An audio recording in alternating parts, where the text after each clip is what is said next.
5.1 का पहला क्वेश्चन देखो।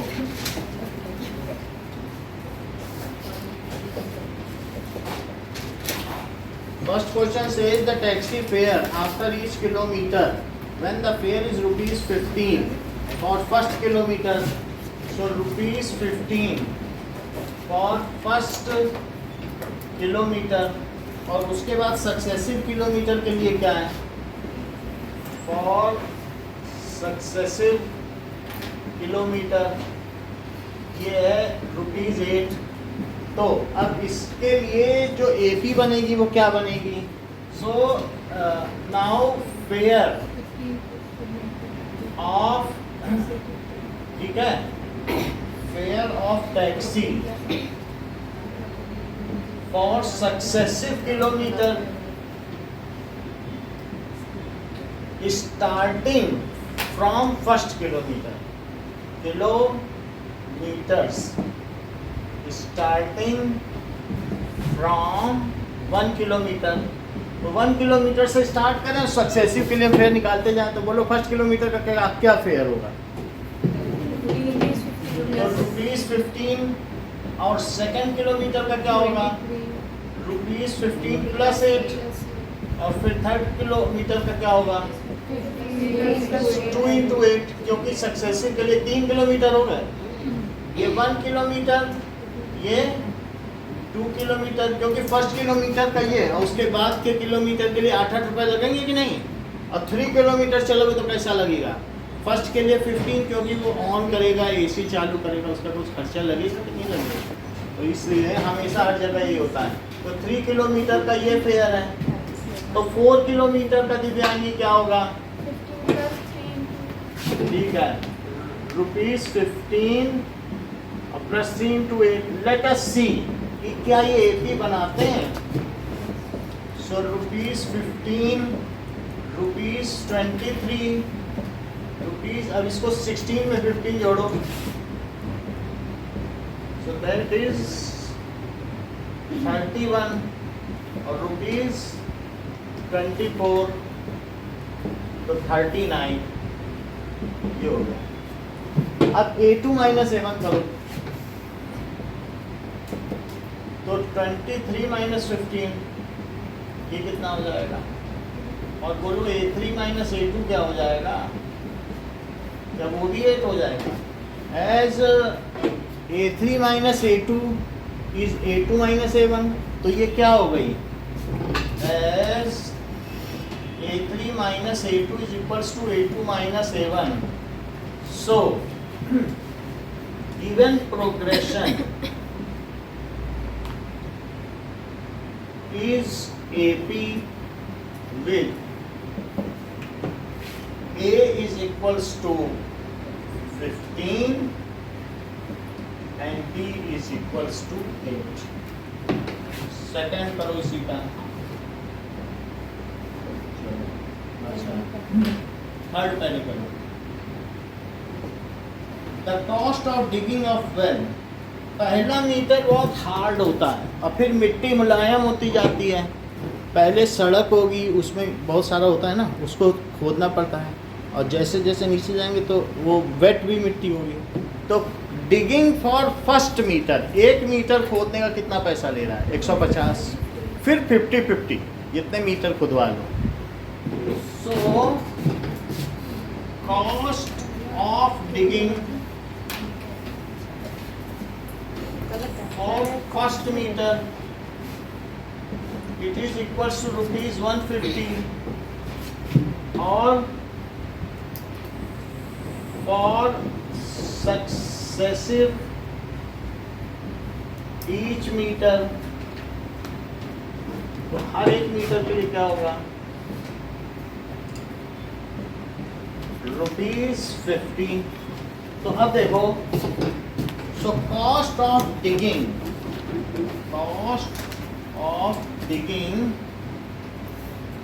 pit for successive meters starting from first meter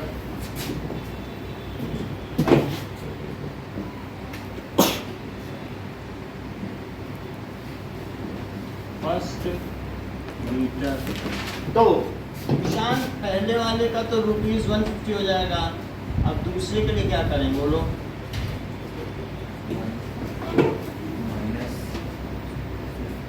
अब जैसे तुम 2 मीटर खोद रहे हो तो 150 माइनस क्यों करना चाहते हो? और खोदने का और पैसा देगा कि वो तुमको दे देगा? हैं? 50 रुपये और लेगा कि नहीं लेगा? और एक और खुदवाओ तो ₹150 + 50। अच्छा, एक अगले का बताओ। मान लो एक और मीटर खुदवा दिया, तब कितना ले लेगा? फिर हर एक का 50-50 ले रहा। ₹150 + 2 × 50, और इसी तरीके से ₹150 + 3 × 50। और ऐसा वो 1 मीटर के लिए कर रहा है, 2 मीटर के लिए कर रहा है, 3 मीटर के लिए कर रहा है, 4 मीटर के लिए कर रहा है। कॉमा लगा के 3 डॉट लगा दो। अब हमें देखना है कि ये AP होगा या नहीं होगा। A2, अब इसको और सिंप्लीफाई करो। ₹150, ₹200, और इसमें देखो 100 में 150 जोड़ो, 250, ₹300। नाउ A2 - A1 क्या हो जाएगा? 200 माइनस, जो कि 50 होगा, और A3 - A2 क्या होगा? A3 - A2, तो वो 250 - 200, वो भी 50 होगा ना। अब देखिए, as A2 - A1 = A3 - A2, so given progression, दी गई श्रेणी समांतर श्रेणी हुई। Given progression is arithmetic progression.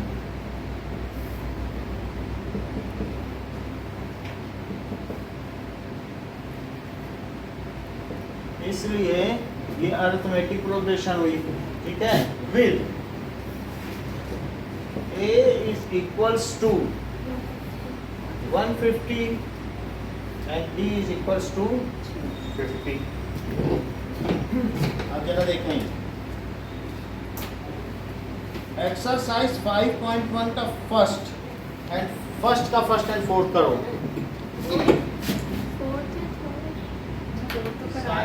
Sir वो थर्ड है, थर्ड। अच्छा, तो फर्स्ट का फर्स्ट एंड थर्ड करो।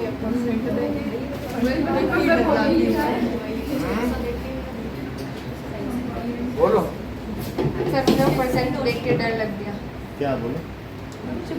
परसेंटेज वाला बात होता है, इतना ही नहीं, मैं तो कहा सर को रिपीट कर।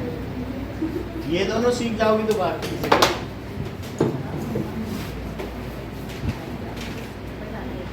डरने की कोई जरूरत नहीं। सबको एक एक बंदूकें बांटी जाएंगी। यहाँ कठिन सवाल देखे गोली मारो।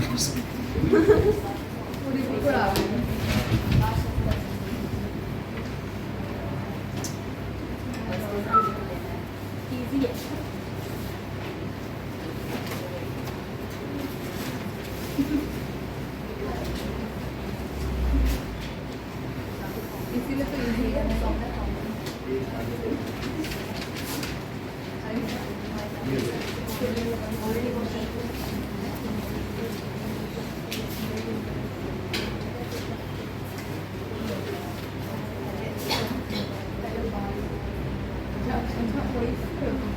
चलो हटा दें।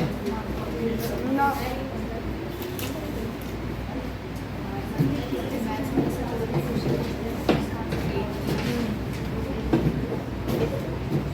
हाँ, ठीक, अब देखो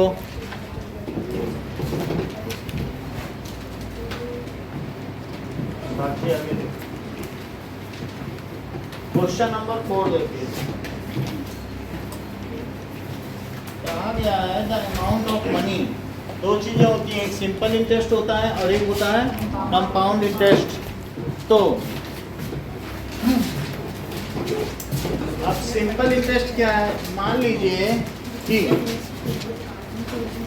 100 रुपये पर आपको 6 रुपये बैंक देती है, वैसे तो 6.25 देती है साल का सेविंग अकाउंट पे, लेकिन मैं मान ले रहा हूँ 6 रुपये देती है।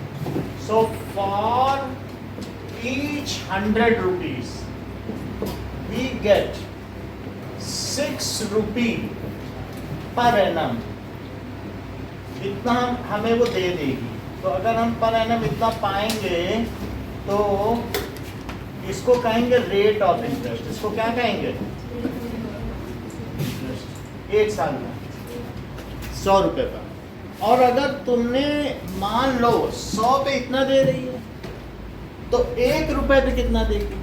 पर हम सरकार को 0.06 ये जो चीज है ना 6 रुपये पर एनम, क्या यही यार है ना?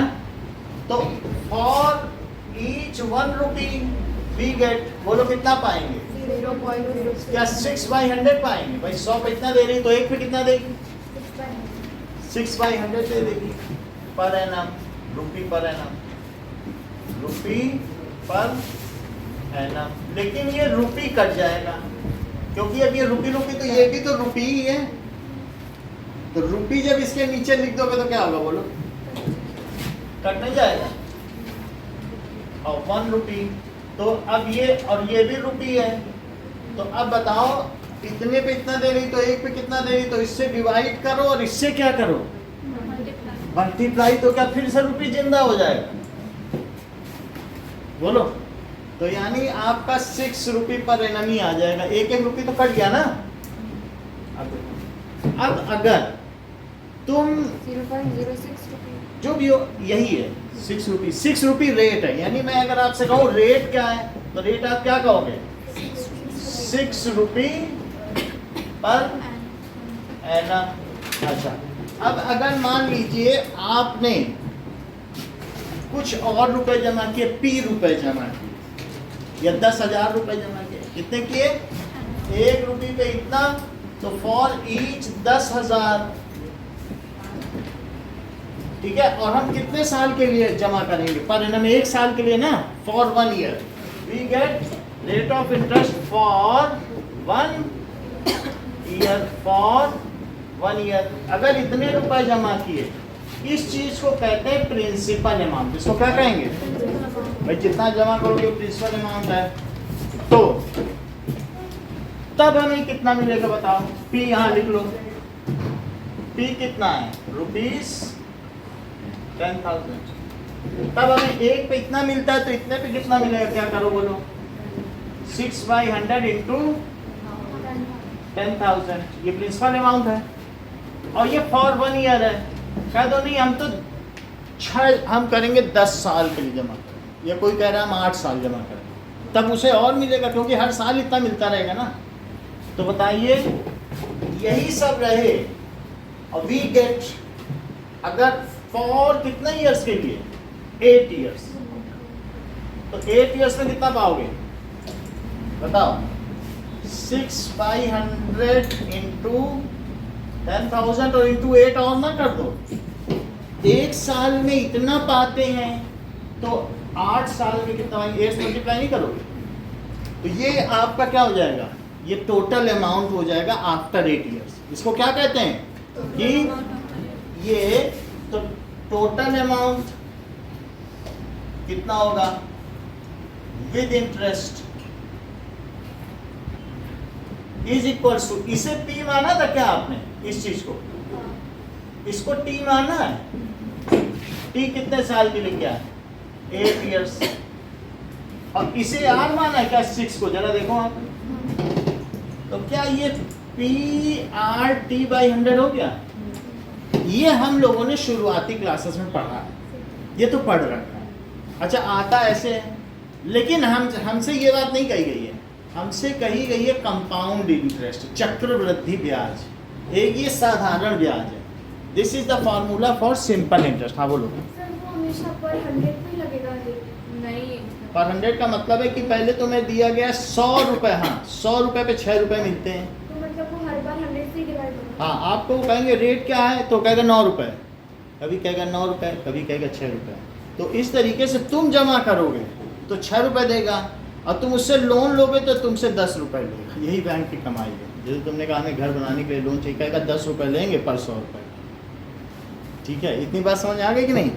तो टोटल अमाउंट तो ये क्या चीज़ है? ये सिंपल इंटरेस्ट। ये क्या चीज़ है? So this is formula for simple interest. अब जरा देखो, एक बात बताओ, अगर मैं इसे कैंसिल कर दूं सब कुछ, तो ये तो अमाउंट है ना, इतना मेरा आया, तो जरा 100 से इसको कैंसिल करो, 8 6 जा, और देखो 2 0 से 2 0 कर दिया, तो दैट इज इक्वल्स टू 4800। तो 6, ये हमारा इंटरेस्ट हो गया। ये फार्मूला किसका हो गया? ये इंटरेस्ट का। तो 4800 आपको इंटरेस्ट, क्योंकि इतने पे 6 मिलता है तो एक पे इतना इंटरेस्ट मिलेगा, तो इतने पे मिलेगा, वो इंटरेस्ट ही तो होगा।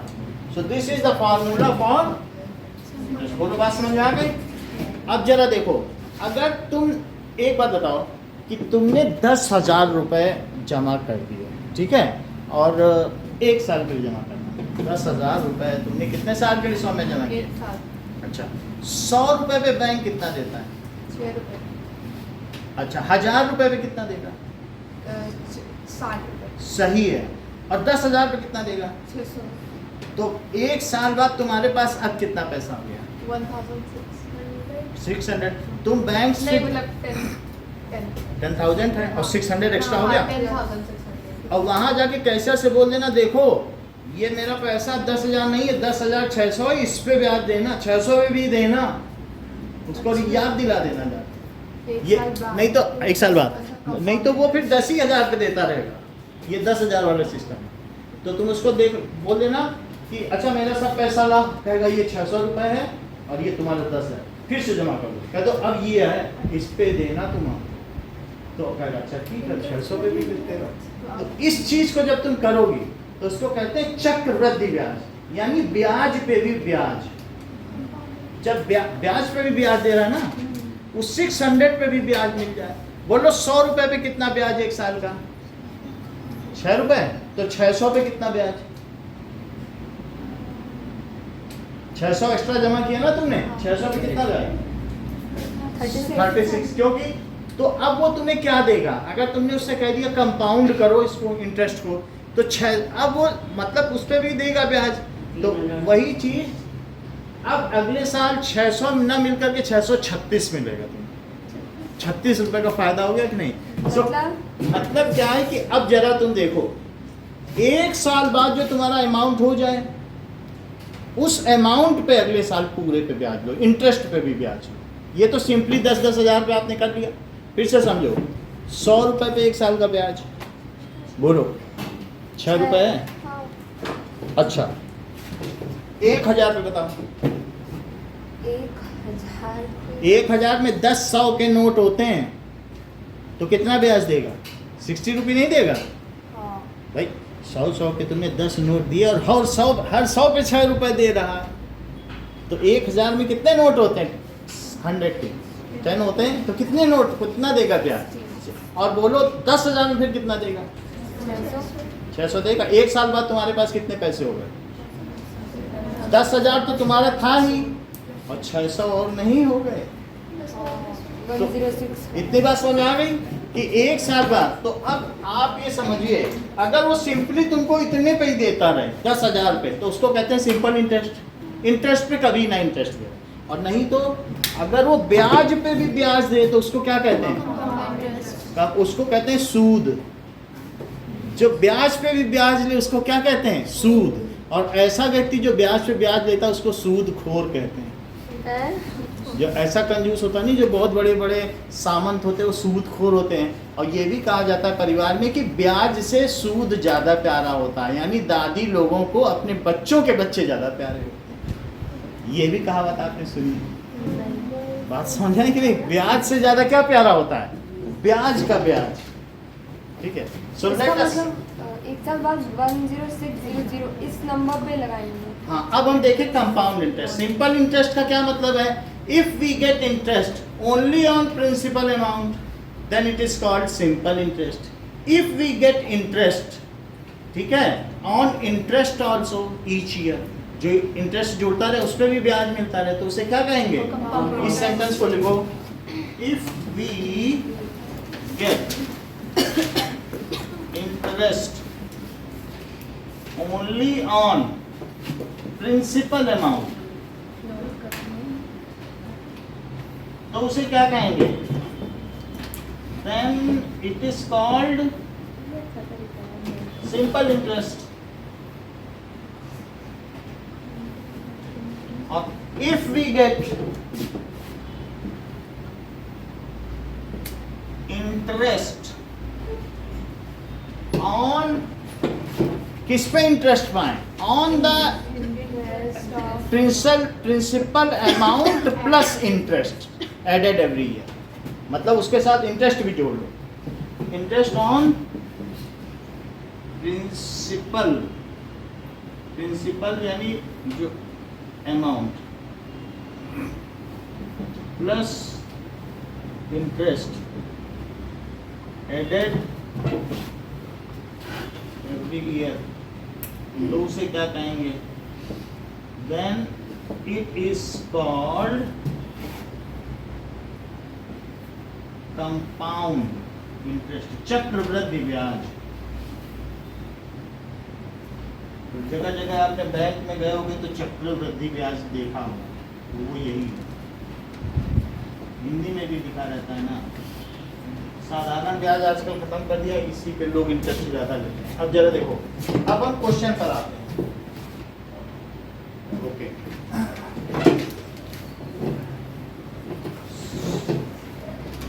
देखिए क्वेश्चन में क्या कह रहा है कि 10,000 जमा किया, P कितना है?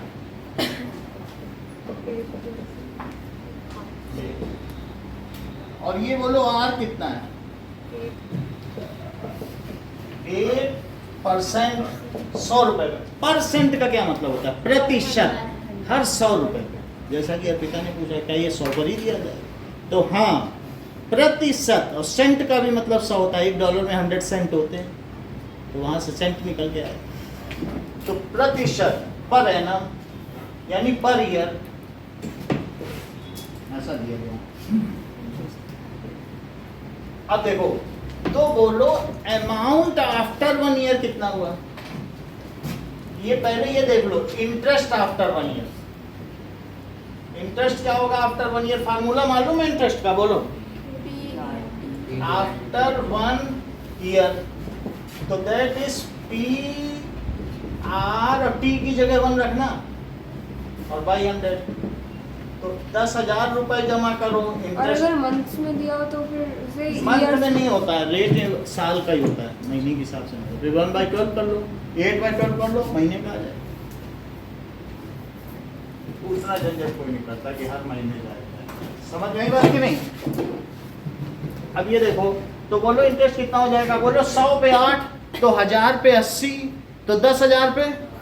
सिंपली भी जानते हो, वही चीज फार्मूले से है. 10,000 का 8% निकालो. 10,000 का 8% है, तो 10,000 का 8% क्या हुआ? 8/100 इंटू 10,000. वही तो किया, 8/100 इंटू 10,000. किसी का भी परसेंट निकालते तो ऐसे ही तो निकालते हैं. तो फिर कितना हो गया बोलो? 800 तो आपका इंटरेस्ट हो गया. तो टोटल मनी आफ्टर 1 ईयर क्या हुआ?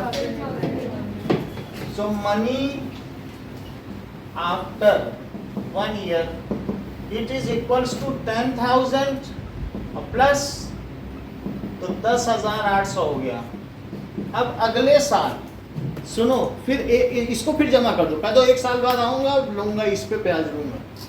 तो जमा तो तुम 1 ही साल के लिए और कर रहे हो ना, 1 साल बाद फिर चले जाना. तो अब आपको क्या चाहिए? Interest on second year. अब क्या निकालने जा रहे हो? Interest on second. This will act as principal amount for second year. अब 10,000 नहीं रहेगा, अब आपके अकाउंट में कितना है? This will act as principal amount for second year. अच्छा, तो बोलो interest on second year. Interest after 2 year. तो एक ही साल तो और इंटरेस्ट लोगे, पहले साल का तो ले चुके हो ना, कि फिर और मांगोगे? नहीं, हमें अब 2 साल का फिर से दो। ऐसा कोई थोड़ी बैंक दे देगा। 1 साल का 800 दे दिया ना उसने, अब 1 साल का और देगा। तो फिर यही करो, PRT/100, लेकिन अब P बदल गया, अब हो गया 10,000 और रेट इंटरेस्ट वही रहा। जरा बोलो अब कितना अमाउंट आ जाएगा? 11,664. That is equals to, देखो 8 8 जा 64, 864 आ गया। तो ये बताओ कि अमाउंट आफ्टर 2 ईयर क्या हो जाएगा? 10,000 तो तुमने जमा किया था, देखो इतना तो हो गया था, अब इतना और इंटरेस्ट मिला, इसमें जोड़ दो। ये तो था ही ना तुम्हारा प्रिंसिपल, यही तो प्रिंसिपल था, और इतना तुमको और फायदा हो गया। तो इसलिए अमाउंट आफ्टर 2 ईयर क्या होगा? इसके लिए वापस जाके कुछ करना पड़ता है, किसी बोलना पड़ता है? तो करना नहीं पड़ता, वो खुद ही करेगा। 10,800 तो आपका प्रिंसिपल था, इसी पे तो मिला आपको। तो कितना मिल गया? 864, 11,664 हो गया। This will act as principal amount. एक और निकालेंगे, 3 टर्म तो निकालनी पड़ेगी। This will act as a principal amount for 3rd year. This will act as principal amount for 3rd year. अब जरा देखो, तो इंटरेस्ट आफ्टर 3 ईयर बताओ, आफ्टर, तो PRT/100 करो। लेकिन अब P क्या होगा?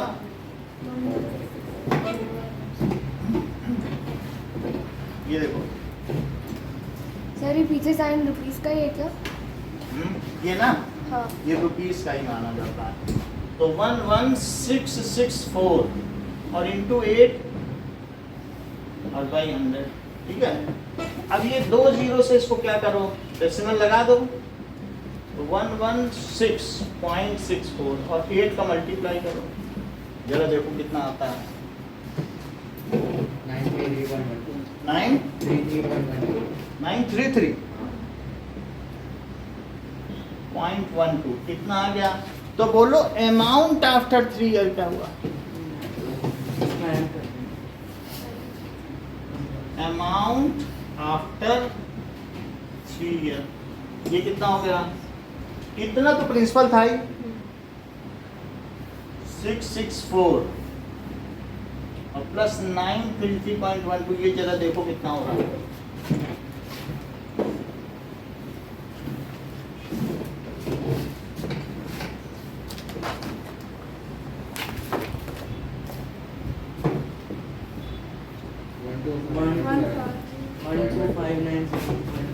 One, 1259 7.12. 1 1.12. सही है। So amount in successive years is starting from after 1 year. मतलब 1 साल के बाद जाना, ये नहीं कि अभी जमा किया अभी इंटरेस्ट मांगने लगे। Starting from after 1 year. Amount in successive years starting from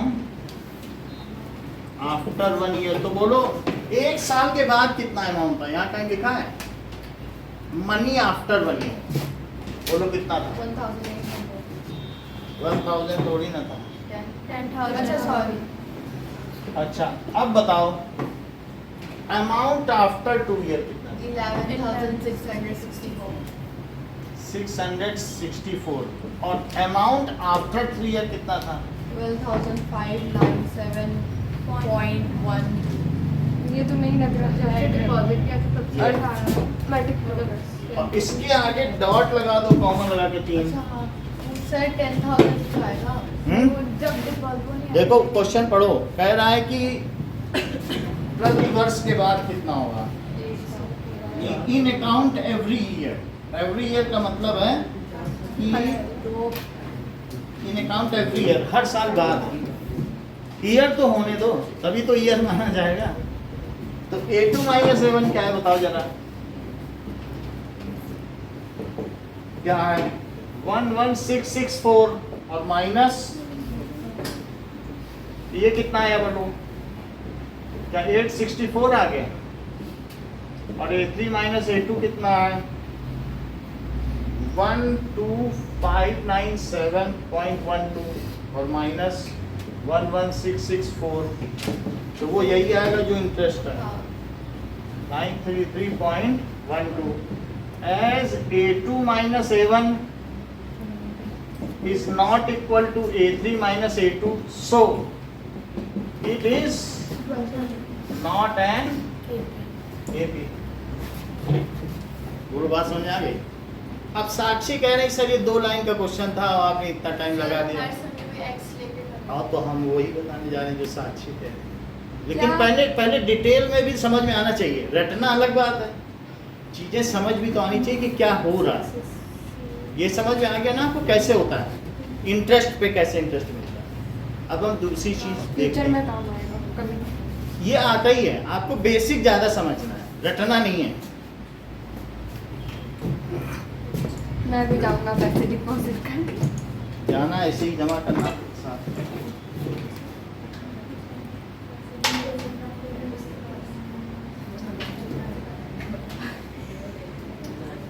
जो सर डिपॉजिट करना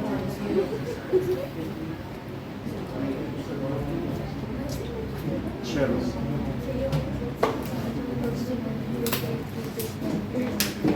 अब देखते हैं,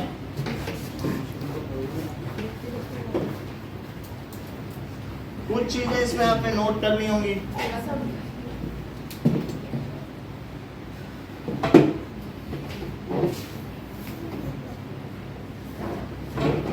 अब देखो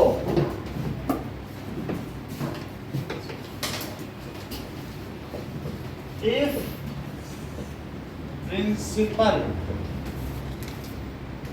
amount is P and rate is R%, बस में आ गए। तो आप ये बताएं कि इंटरेस्ट आफ्टर 1 ईयर कितना हुआ।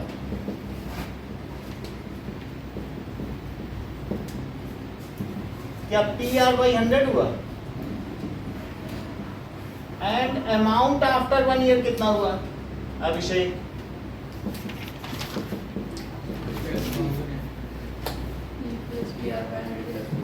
आपका प्रिंसिपल अमाउंट साथ ही साथ ये इंटरेस्ट, ये तो इंटरेस्ट है ना।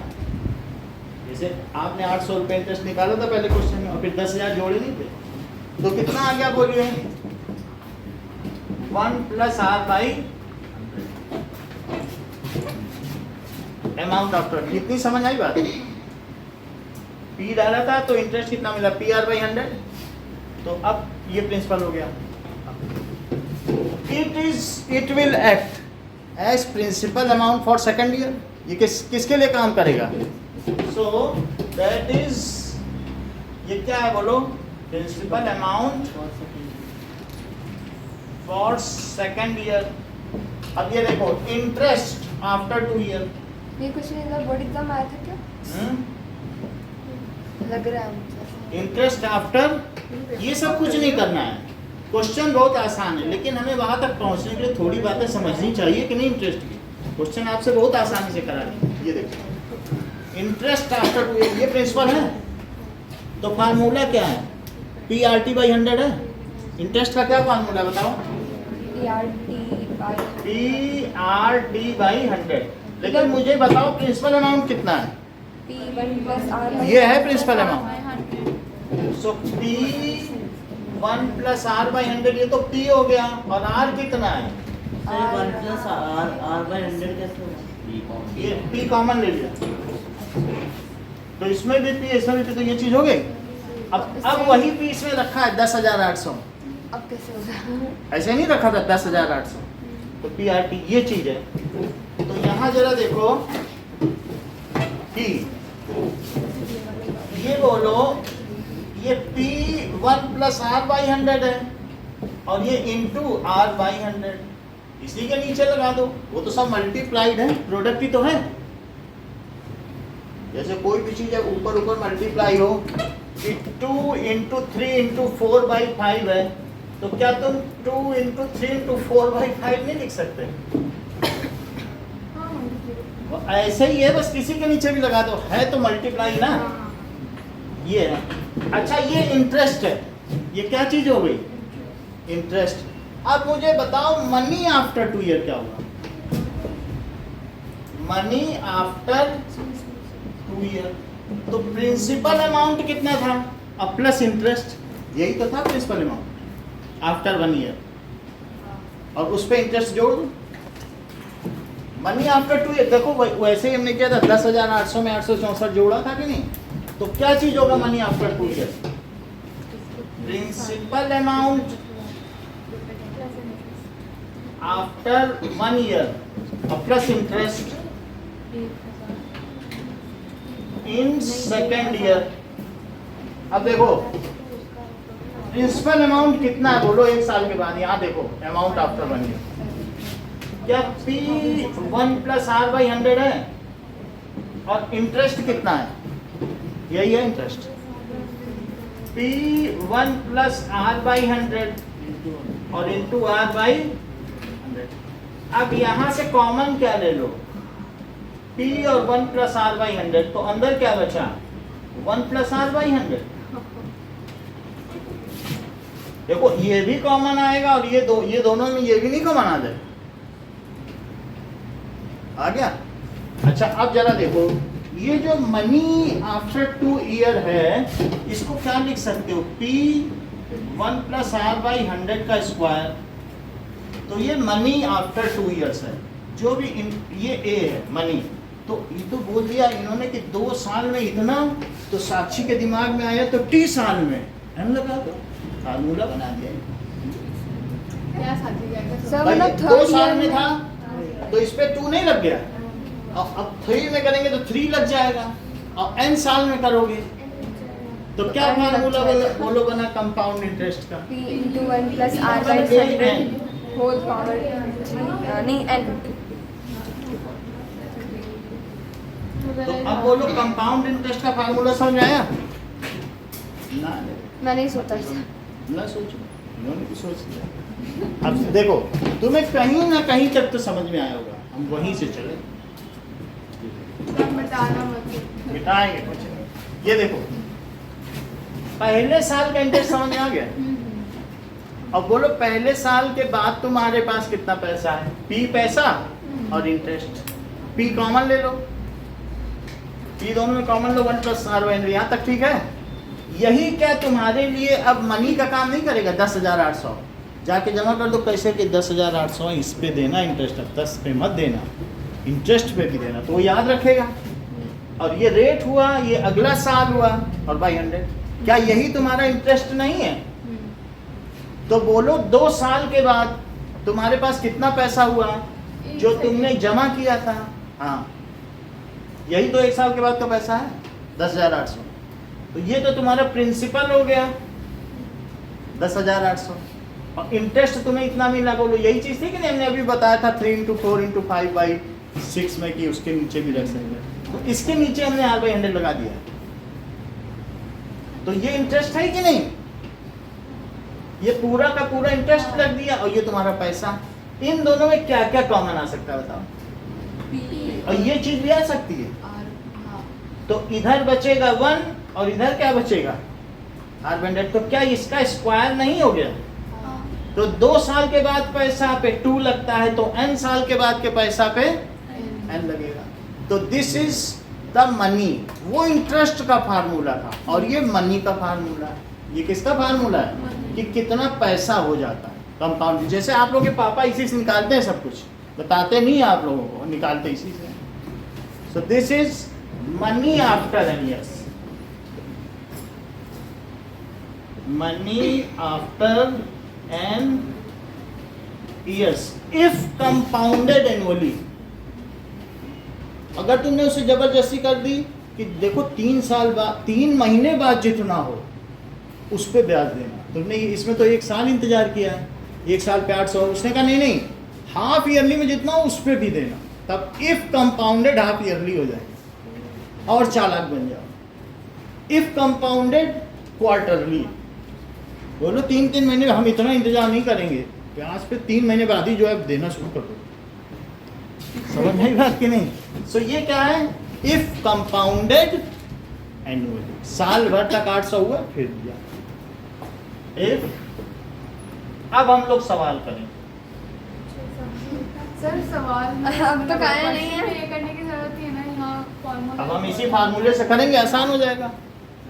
ये सब कुछ नहीं करना है, ये सब कुछ करना ही नहीं, आपको समझना है। नहीं समझ में आया तो पूछो बार बार। भाई ये तो सूचना का अधिकार है ना, कोई रटाने तो बैठे नहीं, मैं नहीं समझ आया पूछिए। लेकिन ये फार्मूला जस्टिफाइड है कि नहीं? हाँ बस जस्टिफाइड। वही चीज मैं कह रहा हूँ। अब देखो, अब सवाल जैसा साक्षी बोल रही थी सर ये तो 2 लाइन का है, हमें 2 लाइन में कराइए। तो बोलो अमाउंट आफ्टर 1 ईयर, क्या इसी पे रखो। ये फॉर्मूला एग्जाम में याद करके जाना पड़ेगा।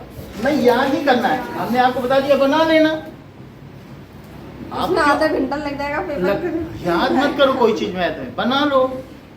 आपको कितना तरीका बता दिया, और दूसरा तरीका चाहिए तो मेरे पास डिफरेंशिएशन और इंटीग्रेशन भी है। अब क्वेश्चन पे याद है। अच्छा ठीक है। तो अमाउंट आफ्टर 1 ईयर, इसी पे रखो सब कुछ। पी कितना है देखो इसी पे, पी 1 प्लस आर बाई 100 की पावर 1 लगाओगे, 1 साल बाद निकालना है तो क्या करें बताओ। 10,000 1 प्लस 1 को तो छोड़ ही दो, तो ये हुआ 10,000, और अगर 100 यहाँ लिख दिया तो यहाँ कितना आया? सही है, एलसीएम। और ये 2 जीरो से 2 जीरो कटा, तो 100 में किसका मल्टीप्लाई कर लें? 108 और 2 जीरो और लगा दो। अरे वाह। सही है। हाँ। अमाउंट आफ्टर 2 ईयर,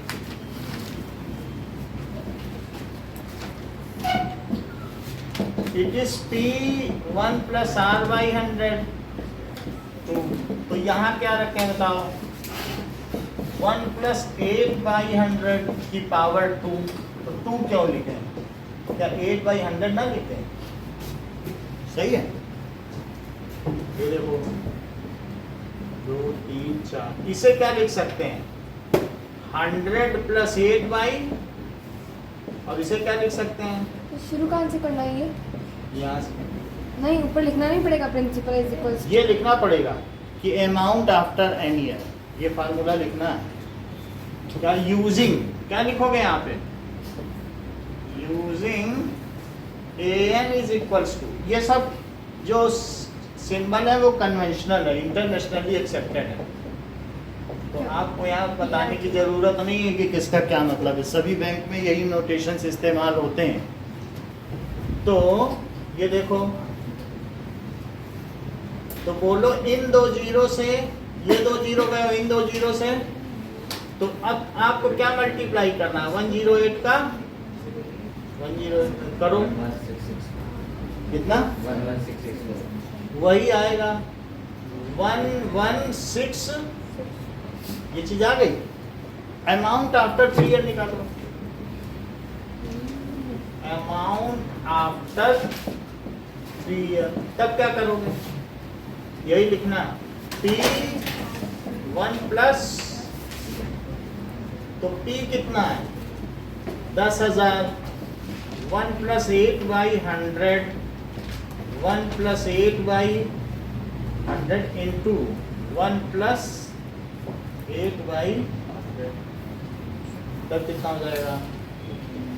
2 3 4 10,000 हो गया। 108 बाई 100, 108 बाई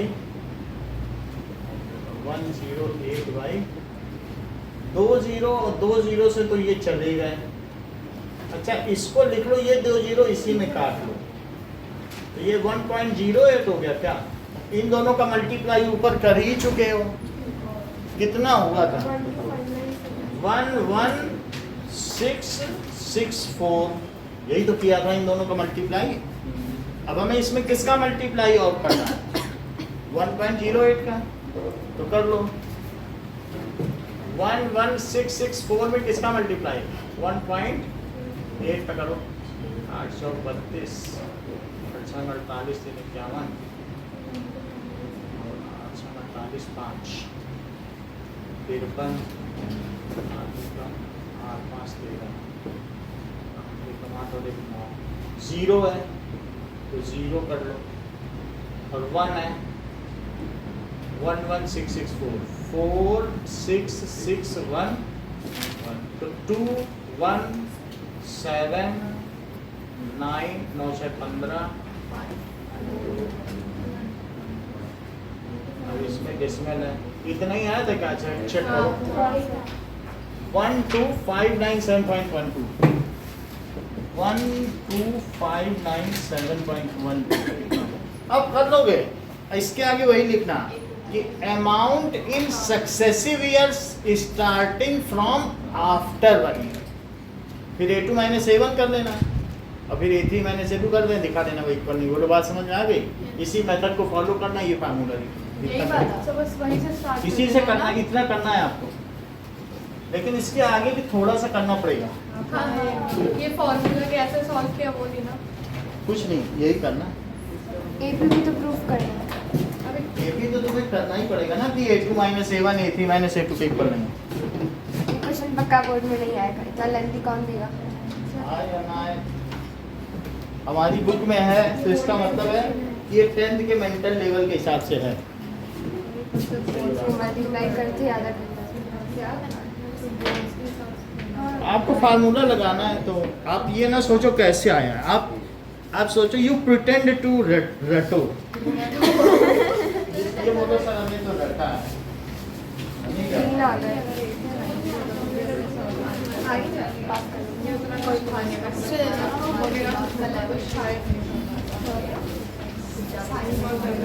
ये वेरिएबल्स तो पढ़ रखे हैं और नॉर्मल प्लस माइनस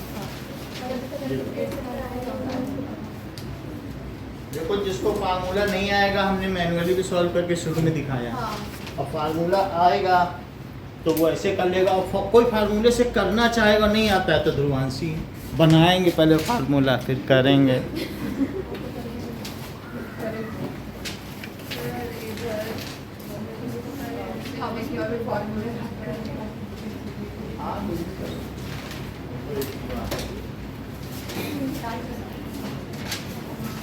चलो भी हटा दें। ना चलो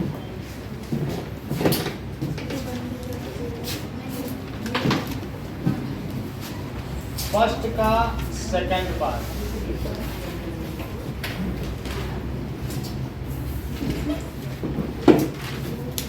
दैट इज अगर हम सक्शन पंप लगाते हैं तो कुछ हवा निकल जाती है किसी वैक्यूम पंप से, ठीक है, जमा कर दिया ना। सो ये देखो, ये एक सिलेंडर है और इसी में हम सक्शन पंप लगा दें तो सक्शन पंप इसकी हवा निकाल देगा। तो जितनी बार मैं इसका स्विच ऑन ऑफ करता हूँ, इसमें एक स्विच लगा है, ये स्विच, तो स्विच मैंने ऑन किया तो हवा निकल गई इसकी, ठीक है कि नहीं। लेकिन जितनी भी हवा हो, अगर मान लो इसमें x लीटर हवा है, कितनी हवा है, तो 140 हवा निकाल पाएगा। एक बार मैंने स्विच ऑन किया तो जितनी हवा थी उसका 140 निकाल पाएगा। फिर से करोगे तो जो अब बची है उसका 1/4 निकालेगा। जितनी बार स्विच ऑन करोगे तो उस समय जितनी हवा प्रेजेंट है उसी का वो 1/4 निकालेगा। बात समझ में आ गई। तो आपसे वो कह रहा है कि एक ऐसी एपी बनाओ कि हर स्विचिंग ऑन के बाद रिमेनिंग हवा कितनी है, बची हुई हवा, निकली हुई हवा नहीं, कौन सी, बची हुई हवा। ओके, नाउ जरा देखें कि बाकी लोग जमा कर दें, नहीं तो फिर आगे समझ नहीं पाएंगे। लाइए, एक मिनट लास्ट माइल करना एग्जाम। क्योंकि ये सवाल थोड़ा सा फिर इसमें समय लगेगा। लाओ, नहीं क्या अर्पिता जमा करो, रुआंशी। चलो, अब जरा देखें तो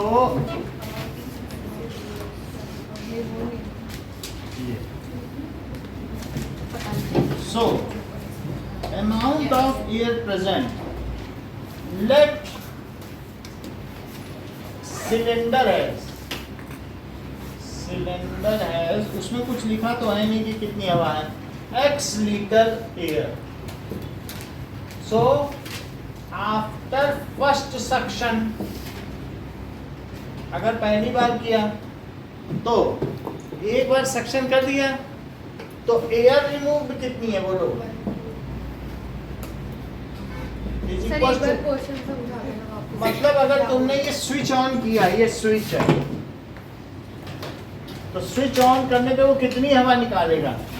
अगर जैसे 100 लीटर है और स्विच ऑन कर दिया तो ये बाहर कितनी निकाल लेगा? 25 लीटर बाहर निकाल लेगा, तो बची कितनी? 75। तो अब अगली बार जब फिर से इसको स्विच ऑन करोगे तो अब इसके पास 75 लीटर बची है, और फिर से तुमने स्विच ऑन किया तो अभी जानते हो कितना निकालेगा? इसका 1/4। अभी इसने जो निकाली है वो 100 का 1/4 निकाली, और अब जितना निकालेगा वो 75 का, वो जितनी भी होती हो बस उतनी निकालेगा। तो अब जैसे x लीटर थी तो कितना निकाला? 1/4 निकाला। तो अगर उसने 1/4 निकाल दिया तो रिमेनिंग कितना हुआ?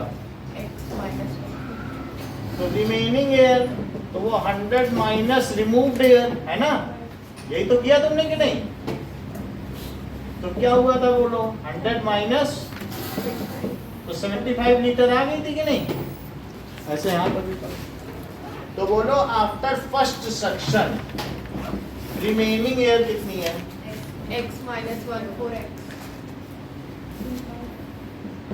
x minus 1/4x। जरा इनका एलसीएम लो, तो यहाँ कितना आ जाएगा? 1 से इसमें करो, या x को कॉमन ही ले लो, ये सब छोड़ो, x को कॉमन ले लिया तो बोलो 1 माइनस 1/4 कितना होता है? बोलो ऐसा ही होगा कि नहीं? तो कितना हो जाएगा? 3/4x। अब पहले थी x और अब कितनी है? सर ये 100 के साथ है। 100 एक लेट किया हमने, जिस समय आप सवाल में बिजी थे हमने मान लिया 100 लीटर, लेकिन 100 नहीं है।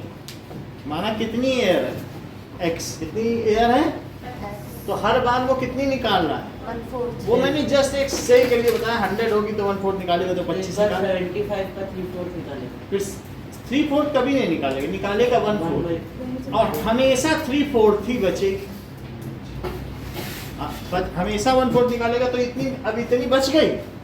अब बताओ कि air removed after second suction क्या है? 3/4x minus 1/4। हाँ, so after second suction air remove, कहीं आप ऐसा तो नहीं सोच रहे कि इसका 1/4 निकालेगा, तो इसी का निकालेगा 1/4, इतना निकाल दिया। और अब बची एयर कितनी है? Air remaining is equals to, तो इतनी थी और इतनी निकाल दी, इतनी थी ना पहले, तो माइनस करो 3। अभी फिर से समझो, मान लीजिए कि हमारे पास, हमने 1/4 इंटू क्यों किया उसमें से? अभी बता रहा हूँ, ये हमारे पास सिलेंडर है और इसमें सक्शन है, तो अगर पहले सेक्शन के बाद क्या x माइनस x/4 नहीं बची? ये फर्स्ट सेक्शन है, क्या है बोलो? फर्स्ट सेक्शन, तो क्या 3/4x नहीं बची? बोलो, फर्स्ट सेक्शन के बाद x में से x/4। अच्छा अब सेकंड सेक्शन देखो, तो ये जो 3/4x थी उसमें से इसका 1/4 निकल गया, जाओ। तो क्या यही बची है जो थी, यही तो बची थी, उसका 1/4 हटा दिया। अच्छा उसका 1/4 हटाया फिर अब वो हटा दो ना 1/4, तो बची कितनी, तो 3/4x कॉमन ले लो। सर एक और वो अभी फिर से समझाएंगे। सर सुनो, शुरू में कितनी एयर थी, x x, तुमने सेक्शन लगा दिया, हाँ तो उसमें से x में से 1/4 हट गई, हाँ हटा दो उसको, हाँ कितनी बची, ये तो कर लेते हो ना, x कॉमन लेकर।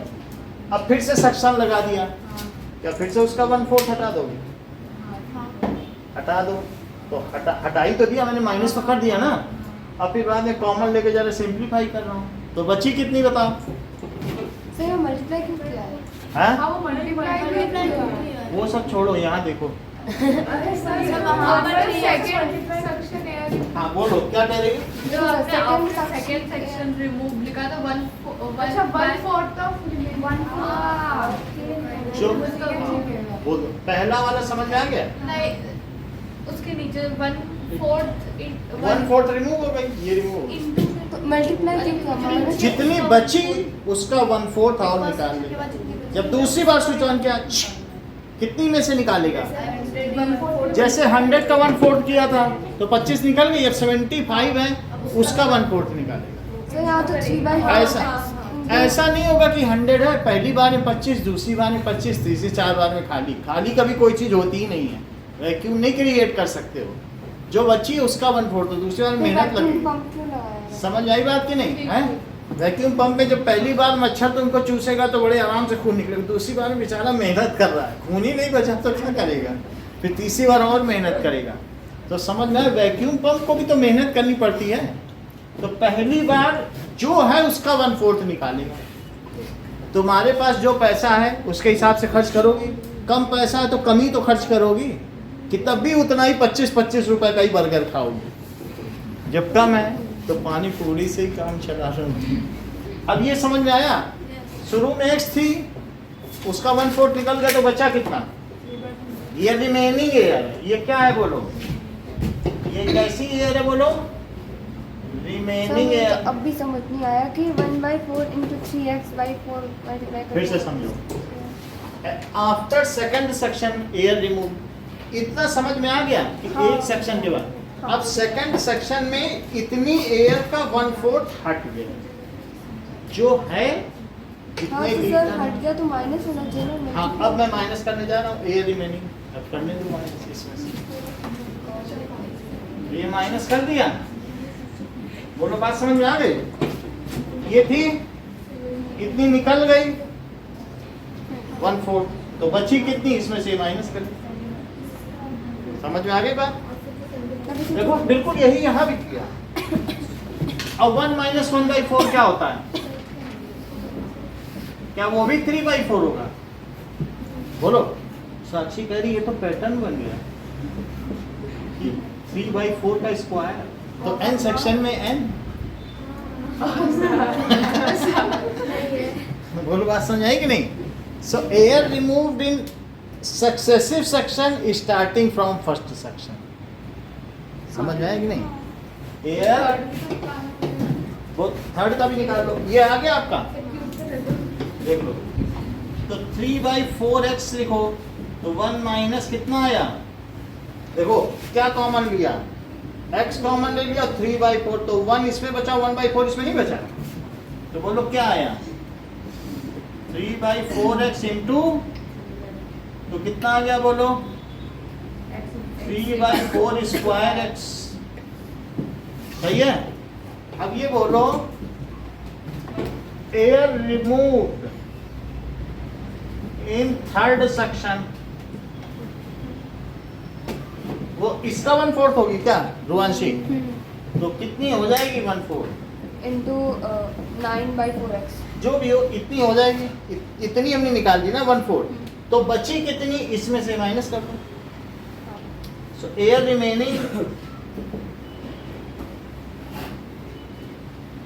तो कितना हो जाएगा 3/4 स्क्वायर x और -1/4 इंटू 3/4 स्क्वायर एक्स, तो कितना आ गया बोलो? 3/4 स्क्वायर एक्स को कॉमन तो 1 माइनस 1/4 आया, क्या वो भी 3/4 बनेगा? तो ये 3/4 स्क्वायर और एक्स और ये 3/4, तो कितना बन गया? 3/4 क्यूब एक्स। तो आपकी अब ये कौन सी प्रोग्रेशन बनी? सो air remaining in successive sections starting from first section, तो बोलो फर्स्ट सेक्शन के बाद कितनी एयर रिमेनिंग है, और सेकंड सेक्शन के बाद कितनी एयर रिमेनिंग है, और थर्ड सेक्शन के बाद कितनी एयर रिमेनिंग है? जरा देखिए तो 3/4x 3/4 स्क्वायर एक्स और 3/4, क्या ऐसा नहीं लगता ये ज्योमेट्रिक प्रोग्रेशन है? क्योंकि उसी चीज का स्क्वायर हो रहा 3/4 का। अब आप जरा a2 - a1 तो करो, तो क्या होगा? 3/4 स्क्वायर एक्स माइनस 3/4x, तो कॉमन क्या आ जाएगा? 3/4x। तो यहाँ बचा 3/4 -1। अच्छा नेहा बहुत गणित जानती है, तो बताओ इसके अंदर क्या बचा? देखे कितना मैथ जानती है। अच्छी बात है, ईशान आप बता दो। क्योंकि उल्टा करते 3/4 तो कम होता है ना, 3/4 में से 1 कैसे कोई घटा सकता? और नहीं तो आप इसका एलसीएम लो और यहाँ 3 लो, यहाँ 4। अब बोलो समझ में आया? -1/4 नहीं बचेगा, तो क्या चीज आ जाएगी? देखो 3/4x और इंटू -1/4, तो क्या आया? -3x/16। क्या चीज आ गई बोलो? It is equals to minus, ये क्या है? क्या ये a2 - a1 है? अब हम क्या निकालने जा रहे हैं?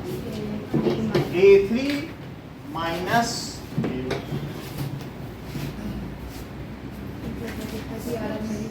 ठीक है। देखो a3 माइनस a2 कितना हुआ है? a3 कितना है?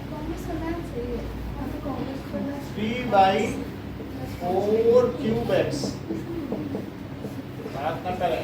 अब यहाँ देखो 3/4 स्क्वायर एक्स, तो कितना बचा? 3/4 -1। देखो स्क्वायर स्क्वायर कॉमन ले लिया। अच्छा मुझे बताओ इसके अंदर बचेगा क्या?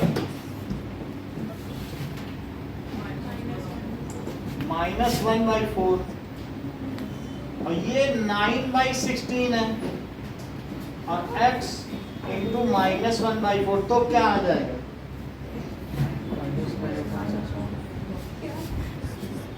तो क्या ये दोनों सेम है? ये तो सेम नहीं है, क्योंकि a2 - a1 ये आया और a3 - a2 ये आया। तो बोलो a3 - a2 क्या है? Not equals to A3. a2 - a1, so it is not an। Arithmetic. साक्षी कह रही है बहुत लंबा मैथ है। नहीं, चलो फिर करके दिखा दो अगर लंबा नहीं अरे मिटाने के लिए वाला मेथड सिखा दो। हैं? देखना है तुम लोग बस सुनो, मेरे को देखना है दूसरा। भाई, क्या अब ले लेते हैं इसमें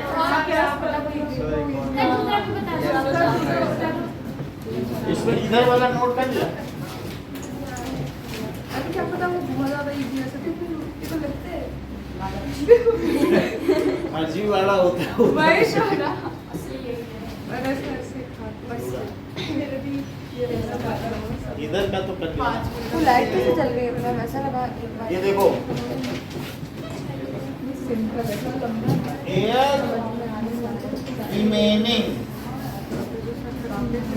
in successive sections starting from तो first मेथड section। आना ही चाहिए जो इजी लगे उससे। ये देखो लेट, मान लीजिए हमने लेट कर लिया कि उसमें ये बता रहा है कि ये मेथड है, let x litre air is present initially. तो पहली टर्म क्या बनेगी, x माइनस एक्स बाई 4, और दूसरी टर्म क्या बनेगी, x माइनस एक्स बाई 4 में से 1 by 4 x minus x by sir अच्छा ये जो बची है उसका 1/4 करो और हटा दो। सर ये तो हम जो यहाँ क्या सुनो फिर से समझ लो, x बाई 4 का मतलब 1/4 निकली, 1/4 ऑफ x। अब जो बची इतनी बची थी फर्स्ट सेक्शन के बाद, तो इतने में से इसका 1/4 निकाल दिया, 1/4 निकाल दिया। समझ में आ गई बात कि नहीं? अब इसके बाद जो तीसरा होगा, इससे अच्छा तो पहले वाला है।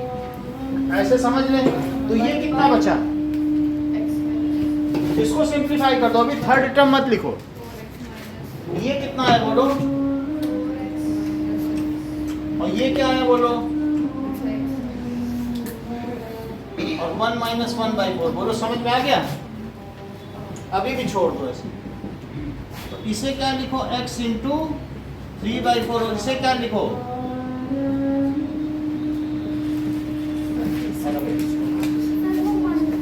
Three by 4x। समझ में आई? और ये कितना हो गया, ये हो गया। और फिर इस तरीके से चलता रहेगा, तो 3 बाई 4x और 3 स्क्वायर बाई 4 स्क्वायर x और 3 क्यूब बाई 4 क्यूब x। फिर इसको सॉल्व करें।